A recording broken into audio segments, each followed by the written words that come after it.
Welcome. This is Jay Larson, CEO of the Idaho Technology Council. Thank you for joining us on our weekly podcast, Innovation Matters.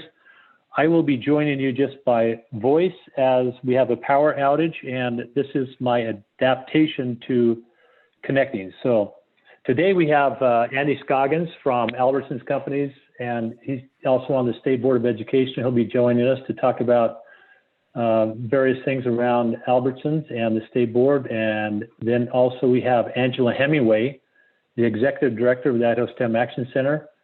And she'll be giving us an update on Idaho Codes initiatives and also several things that are happening with the Idaho STEM Action Center. But first, we welcome Congressman Russ Fulcher, who has been working with the private sector partners to provide services to help combat COVID-19 during these times of unprecedented challenges, and represents the Idaho 1st Congressional District in the great state of Idaho. Congressman Fulcher, welcome. Hey, Jay, it's always good to talk with you, and Russ works just great as far as I'm concerned. I just appreciate the opportunity to interact with you and talk about some things that are going on and possibly some things that we can do to make things better. Well, I appreciate that, Russ. It's, I have to tell you, it's always a pleasure to work with you. You have, when you were in the state Senate, you were fantastic to deal with, and we really appreciate the vision and energy you bring to on the federal basis, and also your connectivity you have to technology with your background with Micron and other areas. So, but first, let's talk about this COVID-19. Last Thursday, you went back. You had to go back to D.C. I know you're there right now, and there was a big stimulus package that was that passed the House, I think, on Tuesday, the Senate on Tuesday, and now it passed last Thursday the House. Can you talk a little bit about that and what your thoughts are about COVID-19 right now, today, and going forward in the next month? First of all, right back at you in terms of having somebody to interact with in the Senate years and migrating on to today, Jay. Having you available to be a voice for the tech sector is a big deal, because you know that I have a passion for that, and I'm partial to that industry overall, and I just believe that that's a tremendous part of the future for Idaho. So just thank you for doing what you do. Thank you, Russ. Bet on the COVID front. Well, nobody saw this thing coming. It's hard to believe that 3 months ago we were in the strongest economy, arguably in the history of the country, and now we're passing stimulus dollars in unprecedented amounts of magnitude in an attempt to try to bolster a economy from a pandemic. So there's really no way to foresee that. I would say that the onion is starting to get peeled back, and it does look like there's certain sorts of nefarious activity that our friends across the ocean have been engaged with. I'm not saying that they're absolutely the cause of this, but I can say with increasing confidence that there have been some actions in area of commerce and financial manipulation that was pretty well documented now and clearly pre-planned, and I'm talking about China. And so before our conversation ends, maybe we just have a little bit of discussion about that. I think that has implications on any of us that are doing business there in any sort of way. But back to the initial question. This is the first time, Jay, as far as I know, that in history that we have required that certain people can't earn a living, and we've done it by law. Whether it's been a federal law, state law, local law, we have put things in place that have literally made it against the law for people to go to work. And I think it's been for the right reasons. No one's questioning that. We're attempting to take care of people and protect people and minimize the impact from a health standpoint. But there's no question the impact it's had economically. And when that step was taken, as far as I'm concerned, that creates an obligation for government to facilitate some relief to people. And So that's why I've been supportive of the stimulus packages. And I think most of my colleagues are thinking similar on that front. This last go round that you mentioned was the phase 3.5, if you will. Most of those dollars is going into the PPP plan, that's payroll protection plan, and allowing small businesses primarily to get access to dollars that they otherwise could not see. And so there's other components to that. There's help to some local hospitals for some testing and a whole host of things. But that was approved.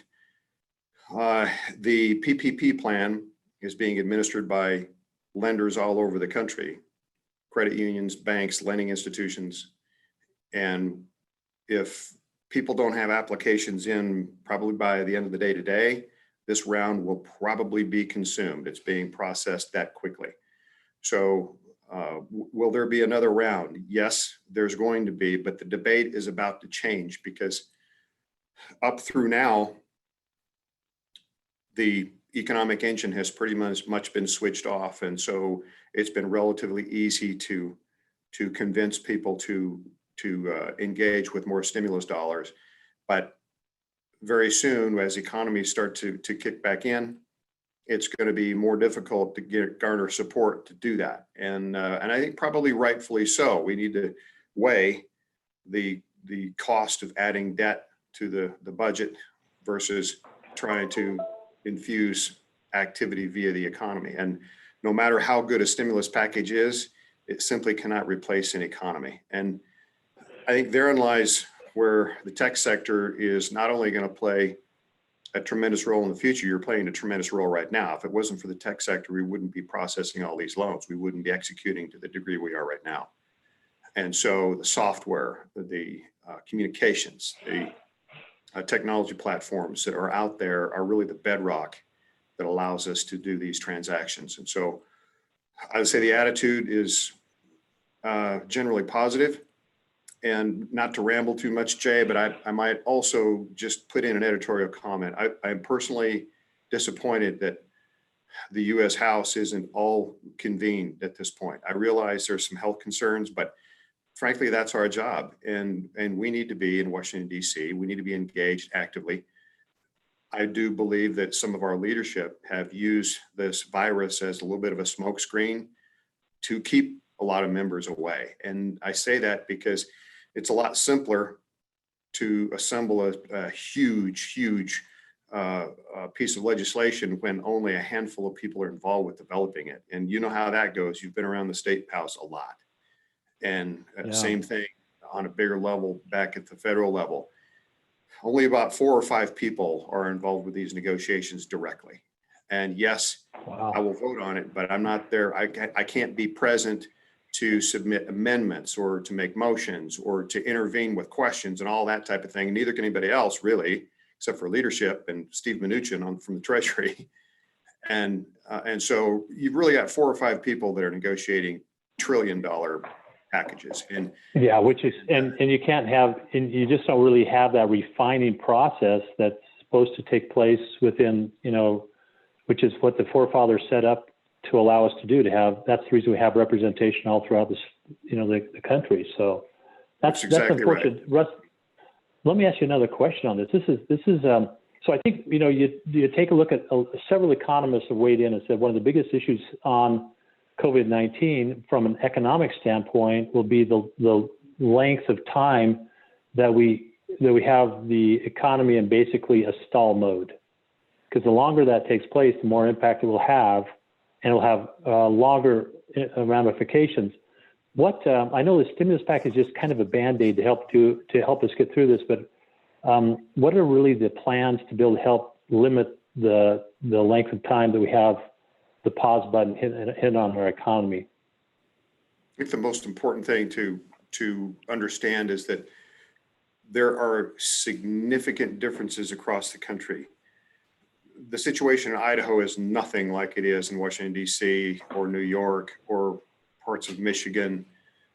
And generally speaking, the more remote, the more rural, the better off society has been. The more dense the population is, the worse the concern is. And so it varies significantly. And so to answer your question, it's how do you switch things back on, but not produce another go round of the viral breakout. And generally speaking, the answer has been you do it where it's the safest. You switch things on the quickest where there's the least risk. And so that's generally the strategy. I think the president has been correct in encouraging governors to take the lead on this. And I know that this is weighed on Governor Little's mind a lot, as well as other governors, about how to do this and do this well. But generally speaking, the answer is you switch things on as quickly as you can. You do it in areas where there's the least risk of another breakout. And that's the strategy, and probably the best one. Now, how it gets administered, always going to be debate about that. We're all seeing the protests going on. I understand that. I completely get it. I share the frustration in a lot of ways. But, I think an important thing to keep in mind too, Jay, is the intent. The intent of government, right, wrong, or different, the intent of leading of the elected officials has been to try to help people and to try to do this in a way that's safe with minimal impact economically. Now, that's the intent. I feel good about that. Nobody's out trying to take people's liberties on purpose, that type of thing. But, or at least I won't say everybody, but most. But then how you administer it is always going to have debate, and it'll be questioned. Yeah, and that's where we really need some rational ability to be able to come together on that, because not everybody's going to have the same opinion, but we need to work together to be able to control the pandemic and to be able to make sure the economy comes back out. Now, before, Russ, I think the biggest thing that you brought up, and I think that I was interested, and you sparked something that we could just finish this conversation out, and that's China. It's been one of the biggest intellectual property pirates, if I could just say it that way. And it's interesting to hear what your thoughts are about China and possibly some of the reasons this pandemic is where it is today. What are your thoughts there? Well, there's a lot of theories going around, a lot of accusations and rumors that this was done on purpose. I don't know that. Is it possible? Yes. Is it, at least from the evidence that I've seen, is it for sure? No. What is for sure is the lack of transparency, the lack of reporting, the lack of honesty, frankly.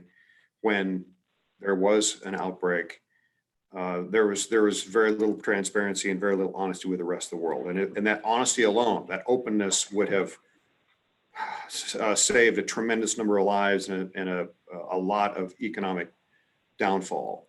And so that is problematic. But some other things that are coming to light is how over the course of recent years, there has been a Chinese government driven plan to monopolize certain industries that have critical impact, in particular on US interests. Pharmaceuticals is one.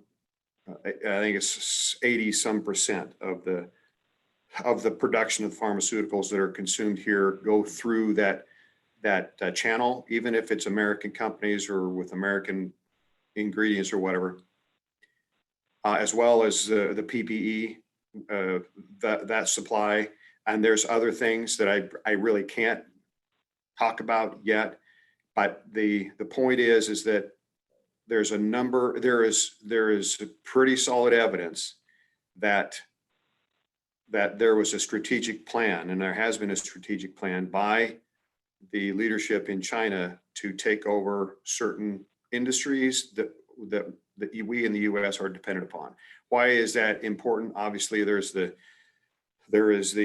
dependence issue, but I think what may be more pertinent for this conversation is what does that mean for the future of us doing business there? And I don't know, but I'm very confident in saying that I think things are going to get more and more complicated, at least for the foreseeable future, for interactions there. As you all on this call know, you don't really do business with companies in China, you're really doing business with the Communist Party, because the way they're organized is eventually that their industry reports into the Communist Party. And a lot of people don't really process that, but that's just how it is. I think that all of us that have partners there, that have subcontractors there, that have facilities there that we've invested in, any kind of trading commerce relationship, we better start looking at that a little bit closer, because there's going to be regulatory impact. There's going to be tariff impact. There's going to be probably some either commerce rule or some reclassification of certain products to make them strategic in nature, which has legal ramifications, which means some will be able to transact with in China, some we will not. And there's a whole flurry of that being developed as we speak. And so this is going to be played out for over the course of years. But I think the best thing that we can do in this discussion is just raise a red flag. If there's partnerships and there's interest and investment, better be looking at that very, very carefully, in particular if you're in the high-tech sector, because it could be very possible that trading high-tech processes back and forth may run into regulatory problems. And Russ, I know you're 100% right. The supply chain, the national security interests that take place. I mean, this whole COVID-19's caused some major pivots in that and scrutiny in that space. What we'd love to do is have you come back and maybe every quarter we have an ability to talk to you about this. We'd love to be able to talk to you about the supply chain issue and probably some more national security issues as it relates to biotechnologies, as well as software and other areas. So we really appreciate you taking time. And by the way, you're just finishing your first term. Congratulations. It feels like 10. It feels like 10. Well, especially after this. What's your biggest key takeaway you have from your first term in Congress, Russ? Well, every single day I've been in office, the underlying activity has either been impeachment or pandemic. And this cannot be normal. But I would say still the biggest single takeaway was coming to the realization that, and this is seemingly a different topic, although all over the course of time, it all ties together. Coming to the realization how most members of the United States Congress, House and Senate have no concept of what it's like to govern in a state that is primarily federally owned. And there's only a few states, Idaho is one of them, that is primarily owned by the federal government. And if you're from the Midwest or the East, there's a good chance you don't even know that. And the ramifications that has on governance across the board, locally, federally, is mammoth. And that's a conversation for another day. But I assume that most members knew that landscape. They do not. That's it. Very interesting. And you take a look at that. You represent a district that's probably the longest in the country as you go all the way across Oregon and Washington, all the way to the Canadian border. And It is amazing how much of that is owned by the federal government. Russ, we'll have you on again, and we'll have some other really pointed questions for you. But what I'd like to do is, if we could, to let you know how much we really do appreciate having somebody that understands the technology sector and is our voice back in the U.S. Congress to be able to help represent Idaho and the technology sector. So thank you for all you do, Russ. Need you. We need you. You're welcome, and we need you. Remember that I work for you, and you are going to be a strategic component in the rebuild of this economy and the industry that you represent. And so anything I can do to help you, I'm in. Let's communicate. We'll do all we can. We'll be in touch soon, Russ. Thank you so much, Congressman, for all you do, and we appreciate you. Appreciate you too. Thank you. Thank you. We get the opportunity now, and thank you very much, Congressman Fulcher, for being part of this. And now we get the opportunity to change gears a little bit and talk with Andy Scoggin. about what's been taking place at Albertson's companies, as well as what's been happening with the State Board of Education. Andy, welcome. Thank you, Jay. I appreciate it very much. And that was really awesome to be able to hear from the Washington, D.C. perspective as well. And, the reach that Idaho Technology Council has is terrific. So I want to jump in real quick with the direction that I've been thinking that I could talk for just a few minutes on. And that is, given the audience that we have here, talk about what's going on as it impacts innovation in the worlds that I, exist in.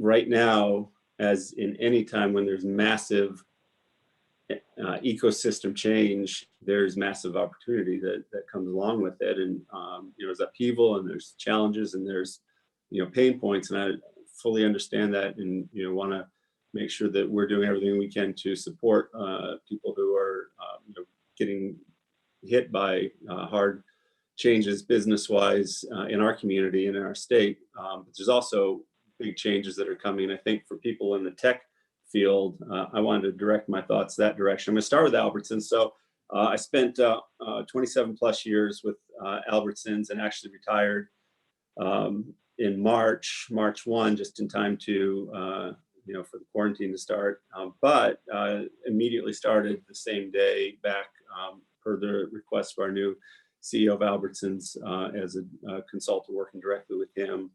So I'm still very engaged in the company and I'm an equity owner with a lot of my own personal connection to the company through ownership of that and the chance that I've had to work with a small group of us that built that over the years.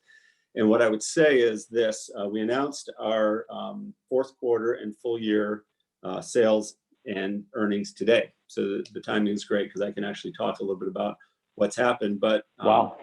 Yeah.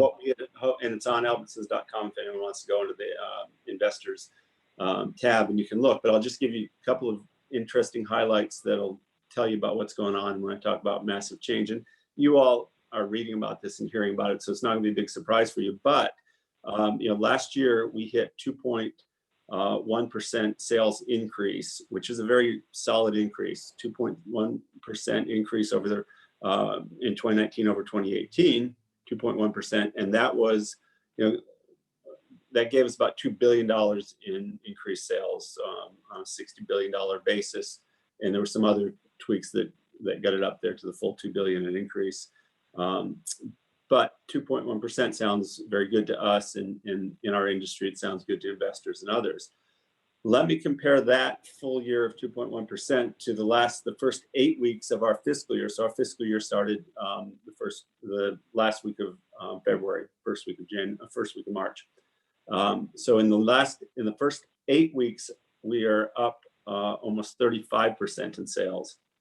Not 2% like last year, but 35% in sales. In fact, I think wow. First 6 weeks, first 4 weeks of the, we were at 47% for the first 4 weeks of our fiscal year, almost 50% increase in sales in a business that tries to aim for 2% increases. Obviously, we all know why that is. The restaurant industry has been hit hard, and a lot of other industries have been hit hard, and so that's not going to remain like that. But what it's taught us is that we have to be ready, like anybody else, for change, for rapid changes you don't expect. So supply chain has been, straining hard to keep up with this.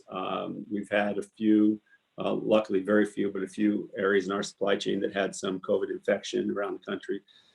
But we've had to ramp up. I'm happy to say you can buy toilet paper again, but those were the kind of things that coming. I mean, it just wasn't on the radar screen for us, and so we are working with a lot of tools that we've been working on for the last 3 years in terms of inventory management, high tech kind of stuff. One of them we call FAR, which is a forward inventory prediction tool. We're also working on turning back rooms of our stores and some of our full stores into mini warehouses rather than just relying on major warehouses. We are, even last year when we had 2% increase in our total store sales, we were up almost 30% in our digital sales. And digital, that means online. That means you shop online, you get deliveries, you do pickup, you do something like that. So even last year before this major change, now we're up over 100% on our digital stuff. So again, massive change, and all of the undergirding of this change for us is technology. We couldn't do it without the technology that we have been working on, which we've had to rapidly accelerate. We brought on a couple of incredibly bright people that have worked. She was a senior exec with Amazon, among others, for years, and is, this is what they do and how they think. So for those of you on this call that are watching, they're saying, hey, where's the next opportunities? I'm telling you, food is a big, big opportunity for people to be looking at. And my guess is that at least for the next 1, 2, 3, 4 years, there is a secular change. There's a system-wide change in how people are going to be getting their food. Restaurants are going to have to change the way that they deal. And in the meantime, there's going to be a lot more home delivery. There's going to be a lot more people getting into the at-home food market and system and ecosystem. So if you have stuff that can get you a foothold in that as it's changing and be a leader in that, that's going to be significant. So that's food. That's Albertsons. We've got more business right now than we can deal with, as do all of our competitors in this field, and we don't see that slowing down for a while. Well, I was going to ask you that, Andy. That's education solution. Go ahead. Go ahead and ask some questions first.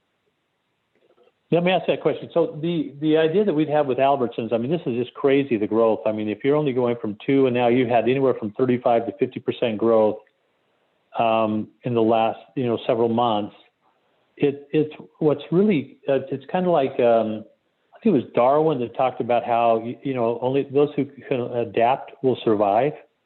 Yeah. So, I mean, if you take a look at this, if you just did what you were trying to do and you just did, I mean, Albertsons is, it swamped the canoe in some respects, didn't it? I mean, because you had so much you had to deal with respect to supply chain, those type of things, everything you have. It's been magical to see how Albertsons has done with all of this, because you guys had infrastructure in place. What's probably been one of the biggest keys to all of the success you've been able to handle this COVID-19 and the pivots you've made?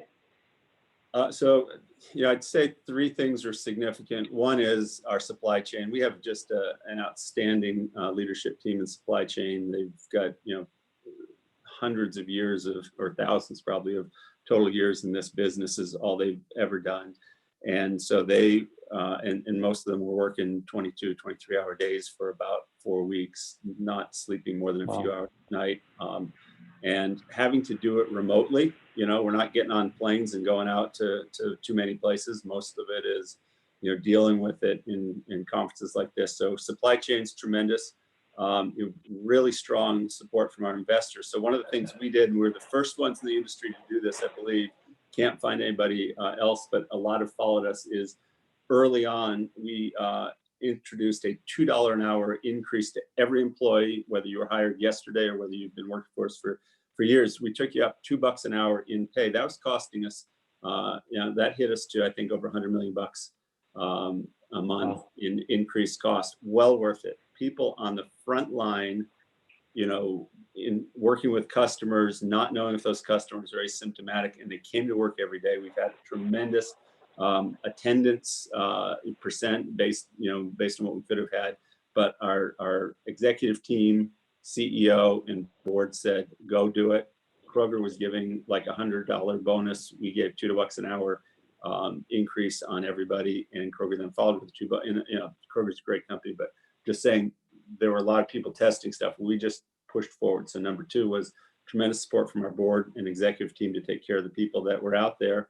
And then I think the third thing was that we were able to take advantage of the last 3 years of extensive investment in technology, thinking, we'll roll this stuff as we can, and all of a sudden just hitting our stores in our supply chains with automation that we've been working on. So thankfully, a lot of this stuff was in pretty advanced stages, and we found out how well it could work, and therefore we've been in most areas in pretty good stock, regardless of what was coming down. So great people, great supply chain, great leadership, in times of taking care of your people. I won't say that this company, like any other, didn't stub our toes trying to figure it out in long days and long meetings, and having to rethink things. But I've been really, really proud of how people have done, and it's set us up to handle what the world's going to look like in the next 3 to 5 years.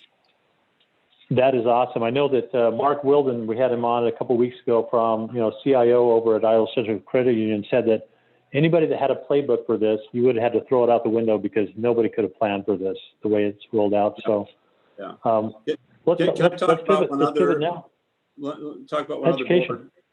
Well, let me talk about one other board I'm on, because I think this is interesting when we talk about changes. So, I'm on a community bank board, and we had, I think, about $80 million in loans last year. In the last 4 weeks, we've had over 300 million. So, we're looking at 4 times the loan volume in 4 weeks that we had in an entire year. Other banks are dealing with the same exact thing. So again, opportunity for people on this call, to look at the technology of managing remote banking business is going to be huge, and we're seeing a dramatic shift, especially in the demographic that doesn't like or didn't like to use digital banking. Just if you're over 40 years old, over 50 years old, that it feels weird to scan a check in. Everybody's doing it now. You're not going to the bank, you're figuring it out.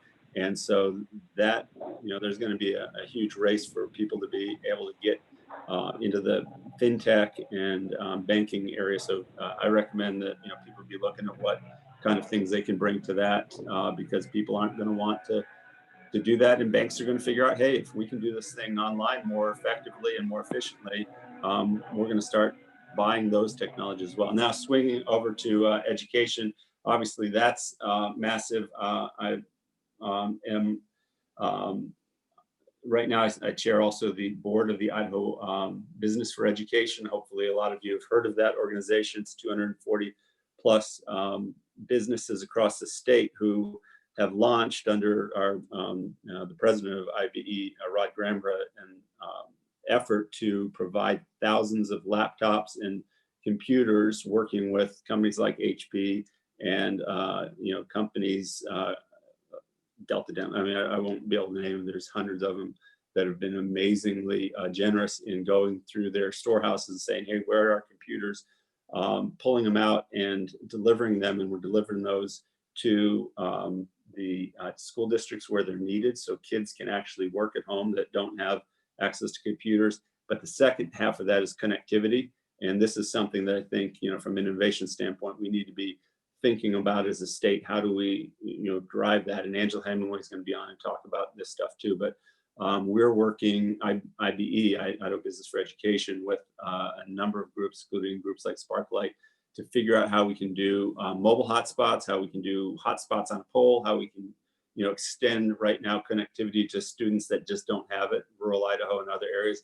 And that's working. We've had a couple $100,000 come in from very generous supporters to be able to help us to drive this effort to get computers in the hands of kids and kids connected to be able to do work and to continue to learn, not to lose this year. So that's important. And then in my role as a member of the state board, and for those of you who don't know, there's 8 members of the state board. 7 are appointed by the governor, and 1 is the superintendent of education for the state. And I just finished a call with them and jumped on here, but we're probably meeting 3 to 4 times a week right now. We used to meet, every 6 weeks with some committee meetings in between. Now it's 3 to 4 times a week. We have a standing Monday meeting. We're talking about all the things that you're reading about. How do we deal with school closures, school openings?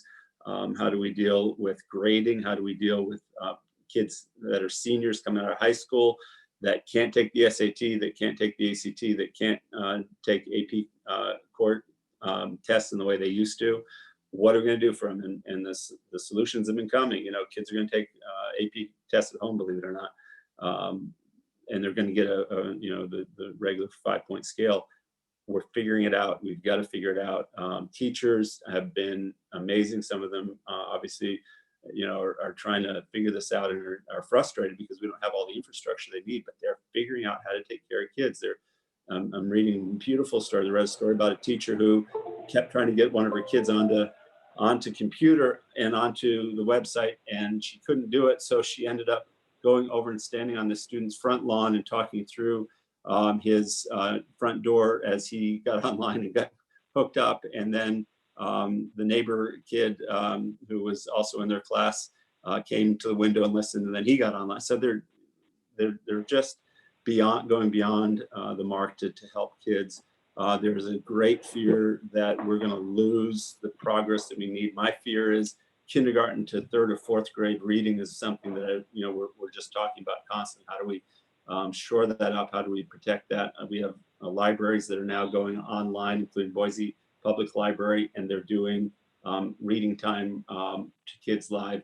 We have Idaho Public Television, who has now taken their learning channel and has turned it into a online school all day long that teachers can send their kids to for classwork as well. So Jay, there's tons to talk about. I've talked enough, but there's so much challenge, and with it, so much opportunity. And what did the great Wayne Gretzky say? You got to skate to where the puck's going to be. And so you're all innovators on this. So be looking where the puck's going to be and skate there, and you're going to have a lot of opportunity.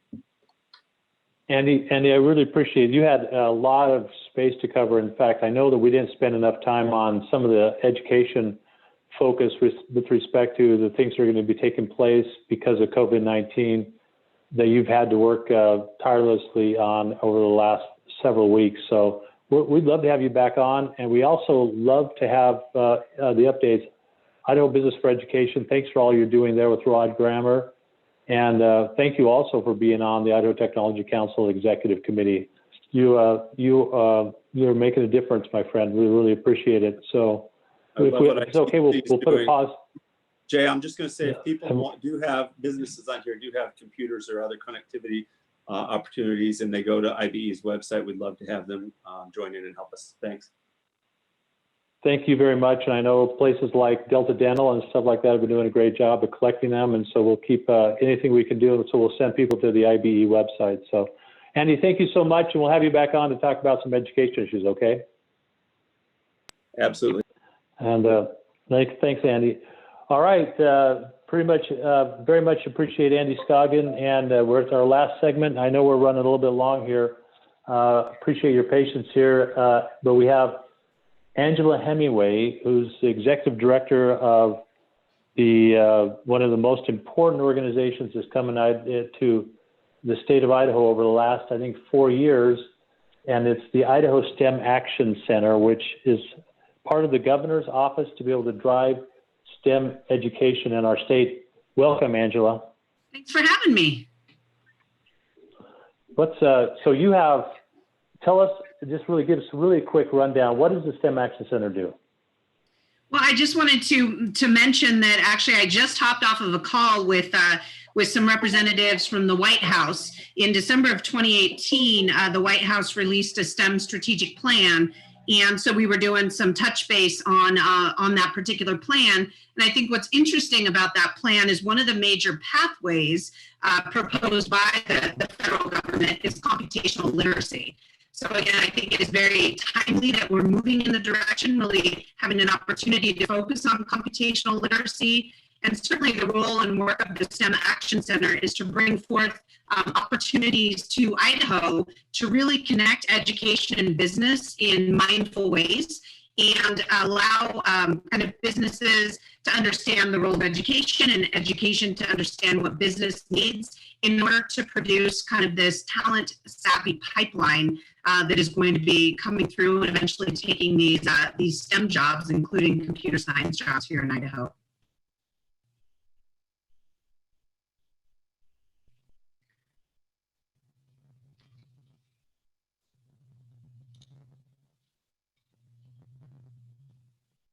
Are you still there? Thanks, Angela. I'm sorry about that. That's okay. Angela, can you hear? So one of the fundamental things you just said, Angela, is outstanding about how computing literacy is big. I know Andy just talked about reading literacy and how fourth grade we want to have certain levels and so forth as we go forward. But one of the biggest things that we from the Idaho Technology Council and the Voice for Ministries really focus on is computing literacy. Can you tell our audience, last week we had Rick Fulcherson from the Success Education, and we had Representative Gay Andemordon talking about Idaho Codes. Can you talk a little bit about Idaho Codes and how this is being supported by the STEM Action Center as well? Absolutely. You know, I think you hit on something, Jay. We're pretty familiar with the 3 R's of reading, writing, and arithmetic. But recently, a 4th R has been added, known as algorithms. So again, the importance of computing literacy as we move forward, especially it's predicted within the next 5 years that 80% of all jobs are going to require some level of technology. And I think we're seeing this move even more quickly as we're dealing with this pandemic right now. I think Andy and the representative alluded to everything from banking to communications, telemedicine, the grocery industry, obviously education, agriculture, and a variety of other areas. So with that in mind, we partnered up, the STEM Action Center partnered up with the Accahan Foundation and with St. Luke's, and we were able to raise funds to provide 120 hours of coding to 2,200 students throughout Idaho. And this initiative launched just last Wednesday, and we already have nearly 1,500 students signed up. So again, Jay, this is traditionally a $200 course for a high school student, high school and junior high, to go through and receive some additional coding experience, everything from HTML to learning JavaScript, building their own websites. Definitely some entrepreneurs are going to come out of this that want to go on and support their community, help improve websites, perhaps create their own. So certainly I think some phenomenal opportunities. So we still have 700 slots available for students, and we have a phenomenal partnership with Success in Education, who has helped create this 120 hours that can be done completely online. So again, thank you for ITC's partnership in this effort as well. It has definitely reached a lot of students, and we still have the opportunity to reach more. Angela, you've got this has been just one, so now that you've been the executive director of the Idaho STEM Action Center for, is it 4 years now? Is that right? Four and a half, yep. 4.5. What is the biggest, if you see it, what's the biggest area of focus that we can make in the state of Idaho to be able to continue to grow a knowledge economy in our state and to be able to help the students specifically that are coming in through our K through 12 system? What's the biggest thing we can do? Well, I think it's kind of, we use a 2-prong approach. Obviously, first of all, students and their parents and communities need to be aware of the opportunities that exist in their own backyard, from banking to healthcare to agriculture and natural resources. Many of these jobs require STEM and tech skills to be able to complete those. And we have many remote workers now that are finding ways to work at home. So continuing the industry as a whole, continuing to communicate the importance of computing technology and computing literacy, and also the availability of high quality jobs, and really indicating that students can find a job that they love, doing STEM and doing technology. So certainly awareness continues to be an important component. You also heard from Andy the importance of access. And so again, taking the time to focus on the fact that not all students have a computer or a device on which they can work, but also they may not even have access to broadband, and they might not even have a network in their area to which they can connect. So I think as we're thinking about awareness and about access, making sure that we align it to industry needs, those are certainly going to be some critically important points. And finally, to Andy's point, just an amazing shout out to the educators that are making this transition, providing students opportunities to continue to learn in this new situation. And I think as we move forward and continue to partner with ITC and IBE and the State Board and State Department and IDLA, working with educators to really understand how to integrate computer science into their existing curriculum. So this is not a new or an addition to. It's, as we're seeing now in the environment we're in right now, that it really is possible to integrate technology and computational learning into the existing curriculum. And so working together to ensure that educators have an opportunity to understand how to kind of merge this with their existing curriculum, because this really is the future and the direction that our students are headed into this new kind of tech world. Well, I love what you're saying about this, because that's partly why the reason Idaho Codes is here, because we're making a pivot where students are at home. They might have different things that they're doing, and this is a tremendous opportunity. Angela, I can tell you that I just was talking yesterday to Jim Haynes, who's the Chief Administrative Officer at Power Engineers, and he sent this out telling about Idaho Codes, because all you have to do is go to idahocodes.org and enroll your student. And he sent it out to all of his 1,000 employees in the state of Idaho. 25 of them responded back and said they've already signed up their children to be in the course. And several other people he knows are already in it who haven't told him about it. But to have 1,500 students throughout the state participate in Idaho Codes so far is a tremendous opportunity for us. I'm going to ask you one last question, then we'll let you go. If you could sit there now, and I know that you've got children at home, you engage all throughout the state, you engage with the state board, you're underneath the governor's office. What is it that we as business leaders can do to be able to help support you and help drive all the things you're doing? Because you have preview to so many different things.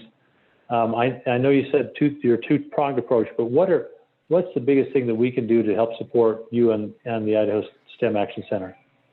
Well, I think certainly is just communication, helping us understand your needs so that we can work with the variety of education entities with which we engage and help create programs. And not only create programs, but we have some phenomenal funding partners that have helped with Idaho Codes and that help with other programming. So we are here to be a partner, as a thought partner, as well as a potential funding partner to get stuff done. And so even right now, there is an opportunity if a business would like to partner with us and help to provide some scholarships, $200 per student.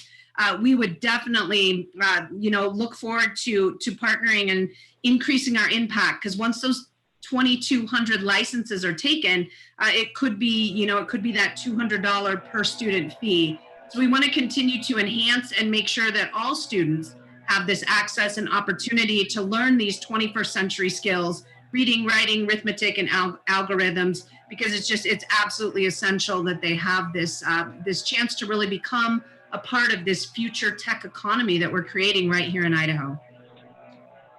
So how can they get a hold of, if anybody's interested in doing that $200 per student or helping or assisting in a way, just look up the STEM Action Center, or what's the best way? Yeah, there's actually two different ways. So right now we are highlighting this in Idaho Gives. So the STEM Action Center has a foundation, and there would be an opportunity to donate through Idaho Gives. And then otherwise, stem.idaho.gov/donate. Not only do we have a foundation, but we are also an Idaho Education Tax Credit. So Idahoans could take advantage of our education tax credit status. And in addition, the level of giving has been raised under the Idaho CARES Act. So giving an additional $300 that can be used and written off on your taxes. So we've got all that information on our stem.idaho.gov webpage, or look us up on Idaho Gives. And again, help us support getting more students across the finish line. We know these are skills that they're going to need as they transition into the next chapter of their lives. Sounds great, Angela. Just thank you so much for all the energy. One of the biggest things that you bring is energy to the STEM focus, and your team is wonderful to deal with, and we really appreciate all that you do with the Idaho STEM Action Center to help drive innovation and STEM education in the state of Idaho. Thank you for all you do. Yeah, you're appreciated as well, Jay, and thank you for hosting Representative Fulcher, Andy, and I today. I really appreciate your time and the time of the audience. Thank you very much. Thanks, Angela.